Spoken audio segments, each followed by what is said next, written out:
అలీ గారు అండ్ గోపాలకృష్ణ గారు ఇద్దరి దృష్టిలో కూడా ఆయన నవీన్ మిట్టల్ గారు జిహెచ్ఎంసీ స్పెషల్ కమిషనర్గా పనిచేసినప్పుడు వచ్చిన అవినీతి ఆరోపణల మీద విచారణ జరపాలని రాష్ట్ర ప్రభుత్వం భూ పరిపాలన ప్రధాన కమిషనర్ అంటే సిసిఎల్ఏకి డైరెక్షన్స్ ఇచ్చింది.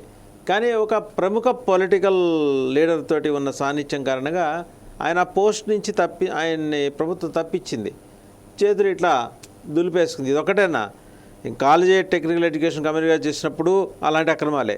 అలాగే ఏటా వాళ్ళ వివరాలు మామూలుగా సివిల్ సర్వెంట్స్ ఇవ్వాలి డిపార్ట్మెంట్ ఆఫ్ పర్సనల్ ట్రైనింగ్కి, వాటికి ఇవ్వట్లా. ఇన్ని జరుగుతుంటే సార్ ఇప్పుడు ఈ గవర్నమెంట్ వచ్చింది, 2 నెలలు అయింది కొత్త గవర్నమెంట్, ఏమన్నా యాక్షన్ తీసుకునే అవకాశం ఉందా? ఇక్కడ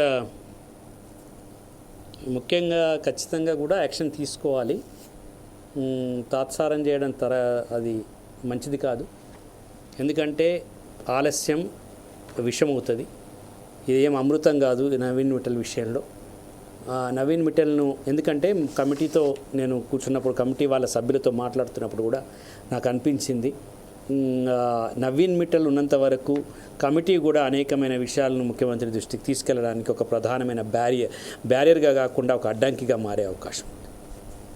కాబట్టి ప్రజల గొంతును మనం ఇంతకుముందు ఏదో చేయాలనుకుంటున్న రేవంత్ రెడ్డికి వినిపించాలంటే నవీన్ మిట్టల్ని తీసేయాలి. అదొకటి ప్రధానంగా. ఇక రెండవది, ఇప్పుడు సిసిఎల్ఏ అంటే నేను సబ్జెక్ట్ గురించి అని మీతో మాట్లాడుతున్నాను కాబట్టి ఒక్క నిమిషము చెప్పండి.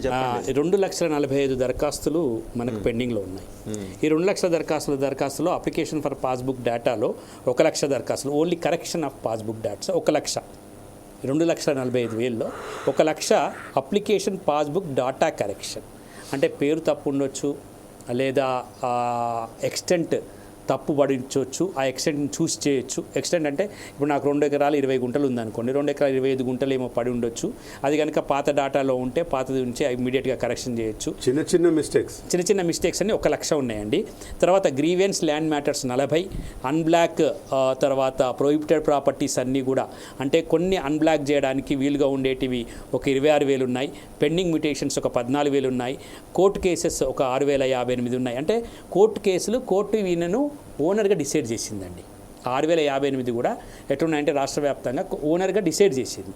ఓనర్గా డిసైడ్ చేసినప్పుడు కోర్టు డిగ్రీ ఇచ్చింది. ఆ డిగ్రీ ప్రకారంగా వీళ్ళు ఇమీడియట్గా పాస్బుక్స్ ఇవ్వాలి. తర్వాత అవి 6,000 ఉన్నాయి, అవి ఇమీడియట్గా చేయొచ్చు. ప్రొహిబిటెడ్ లిస్ట్ 1,877 వాటిని కూడా చూడొచ్చు. అక్వైర్డ్ ల్యాండ్స్ అంటే మనము భూ సేకరణ చేసినప్పుడు వాటి ప్రాబ్లమ్స్ ఒక 5,000 ఉన్నాయి. తర్వాత సెమీ అర్బన్ 1,000 ఉన్నాయి. తర్వాత ఇవన్నీ కూడా చిన్న ఉన్నాయి. దాంట్లో మెయిన్గా వచ్చినాయి 40,000 ఏమో గ్రీవెన్స్ ల్యాండ్ మ్యాటర్స్ని చేయొచ్చు, 26,000 ఏమో అన్బ్లాక్ చేయొచ్చు, 27 ఏమో కోర్టు కేసెస్. ఇవన్నీ తొందరగా చేయొచ్చు. ఈ 2,45,000 ఉన్నాయి.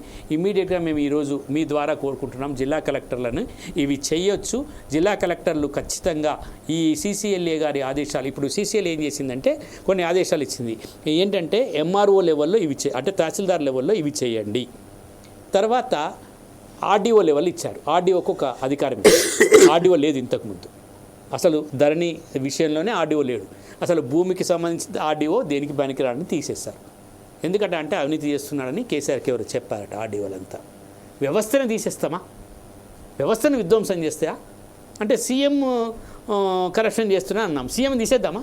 సీఎం చేరే తీసేద్దామా? కేసీఆర్ చెప్పాలి కదా దీనికి సమాధానం.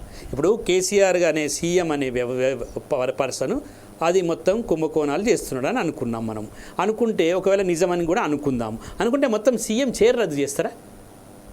సీఎంని మారుస్తాం కదండి. అది మనం తెలంగాణ ప్రజలకున్న బుద్ధి కూడా లేకపోతే ఏం చేస్తాం మనం?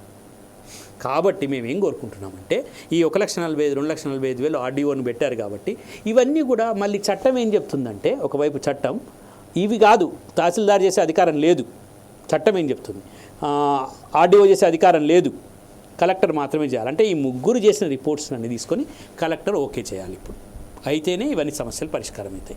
ఇవి ముగ్గురు అంటే ఈ లెవెల్స్ అన్నీ కూడా వీళ్ళకు ఓన్లీ ఈ సర్క్యులర్ మాత్రమే పనిచేస్తాయి. వీళ్ళు చేసేసి మళ్ళీ కలెక్టర్ పంపిస్తే కలెక్టర్ ఇమీడియట్గా వాటిని అప్రూవ్ చేస్తాడు.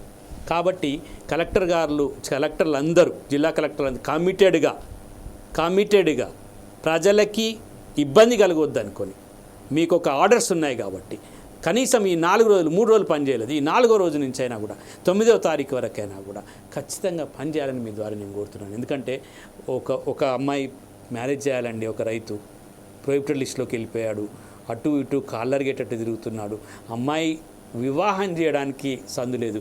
ఒకరికి క్యాన్సర్ వచ్చిందండి, తన భూమిని అమ్ముకొని కానీ కొంత వైద్యం చేయించుకోవాలనుకుంటున్నాడు. ఒకరికి భార్య ఇంట్లో పడిపోయి ఉంది, ఆమెకు చేసుకోవాలంటే భూమి అమ్ముకోవాల్సిన అవసరం ఉంది. ఇంకొకరు భూమి ఉండి కూడా ఒక చాలా ముఖ్యమైన విషయం మీ వేదిక ద్వారా తెలియాల్సిన విషయం ఏంటంటే, నా భూమి నేను చేసుకుంటున్న భూమి, నా భూమి నాకు కాకుండా ఉంటే నేను రైతు బంధు వస్తుందేమో నేను చేసుకుందామని నేను అనుకుంటే, రైతు బంధు ఏమో పెద్ద దొరకు వస్తుంది, నాకు అమ్మిన దొరకు వస్తుంది, నేనేమో భూమి మీద కబ్జాలో, ఇంతకుముందు ఒక ముసలాయన మాట్లాడినప్పుడు భూమి మీద కబ్జాలో నేనున్నాను, నేను ఇక్కడ సాగు చేసుకుంటున్నా. అయ్యి దొర మరి నీ పేరు వస్తుంది ధరణిలా, నువ్వు అమ్మితేవి కదా దొర అంటే, అమ్మినాం నేనేమన్నా వచ్చి సాగు చేస్తాను అక్కడ పోయి ఊరికి వచ్చి మళ్ళీ సాగు చేస్తాను. అప్పుడు నక్సల్బరీ వాళ్ళు ఎల్లగొడితే పోయిన వ్యక్తులు మళ్ళీ వాళ్ళ పేర్ల మీదకి 60% భూములు పోయాయండి. అంటే నేను భూమి లేని నిరుపేదగా మిగిలిపోయాను ఊరిలో. నేను మళ్ళీ ఒక భూ పోరాటం అనేది తెలంగాణలో భూమి కొరకు, భుక్తి కొరకు, విముక్తి కొరకు పోరాటాలు జరిగాయి. కాబట్టి ఆ భూమి కొరకు మరొక తెలంగాణ ఉద్యమం వస్తుందేమో అని బాధపడుతున్న క్షణం ఇది. భూమితో అనుసంధానమైన తెలంగాణ, భూమి కొరకు, భుక్తి కొరకు మాట్లాడిన తెలంగాణ, భూ పంపిణీని ప్రపంచానికి తెలియజేసిన తెలంగాణ. కాబట్టి ఇక్కడ ఈ విషయం జరగకపోతే ఏమాత్రం ఆలస్యం జరిగినా, ఇంతకుముందు మా మిత్రుడు చెప్పినట్లు రేవంత్ రెడ్డి కానివ్వండి, ఇంకెవరైనా కానివ్వండి, ఖచ్చితంగా వాళ్ళ మీద ఒక వ్యతిరేకత పెరిగే అవకాశం ఉంది. భూమికి సమస్యలు పరిష్కారం కావాల్సిందే, భూమిపైన ఉన్నవాడికి భూమి ఇవ్వాల్సిందే, వాడు భూమి సాగు చేసుకుంటున్న వానికి రైతు బంధు రావాల్సిందే.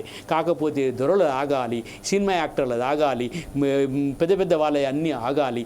ఇక్కడ భూమి గ్రామాల్లో ఉన్న వాళ్ళకి జరగాలండి. గ్రామాల్లో ఉన్న నిరుపేదలకు, రైతులకు అది ప్రజాపాలన అవుతుంది. అప్పుడు మాత్రమే ప్రజలకు పాలన అందించడం అని మేము విశ్వసిస్తాం. కాబట్టి